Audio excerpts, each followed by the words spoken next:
മണിപ്പൂരിൽ സംഘർഷത്തെ തുടർന്ന് 5 ജില്ലകളിൽ ഇന്റർനെറ്റ് സേവനങ്ങൾ റദ്ദാക്കി. ഉത്തരവ് ജൂൺ 7-ാം തീയതി ശനിയാഴ്ച അർദ്ധരാത്രി മുതൽ പ്രാബല്യത്തിൽ വന്നു.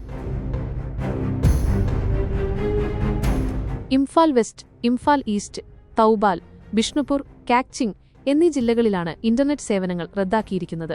മെയ്തി സംഘടനയായ ആരംഭായ് തെങ്കോൽ നേതാവിനെ അറസ്റ്റ് ചെയ്തെന്ന വാർത്തയെ തുടർന്നാണ് ഇംഫാലിന്റെ വിവിധ ഭാഗങ്ങളിൽ സംഘർഷം ഉടലെടുത്തത്. എന്നാൽ മറ്റു വിവരങ്ങൾ പോലീസ് പുറത്തുവിട്ടിട്ടില്ല. നേതാവിനെ വിട്ടയക്കണമെന്ന് ആവശ്യപ്പെട്ടുകൊണ്ടാണ് പ്രക്ഷോഭം നടക്കുന്നത്. വിദ്വേഷം പരത്തുന്ന പരാമർശങ്ങളും ചിത്രങ്ങളും വീഡിയോകളും സമൂഹമാധ്യമത്തിലൂടെ പ്രചരിക്കാതിരിക്കാനും ഇതിലൂടെ ഗുരുതരമായ ക്രമസമാധാന പ്രശ്നങ്ങൾ ഒഴിവാക്കാനുമാണ് നടപടിയെന്ന് ആഭ്യന്തര സെക്രട്ടറി എൻ അശോക് കുമാർ വ്യക്തമാക്കി. അതിനിടയിൽ ഇംഫാൽ വെസ്റ്റിലെ ക്വാഗിതേൽ പോലീസ് ഔട്ട്പോസ്റ്റിൽ ഒരു കൂട്ടം ആളുകൾ അതിക്രമിച്ചു കയറിയതിനെ തുടർന്നുണ്ടായ അക്രമത്തിൽ 2 മാധ്യമപ്രവർത്തകർക്കും ഒരു സാധാരണക്കാരനും പരിക്കേറ്റതായും റിപ്പോർട്ടുണ്ട്.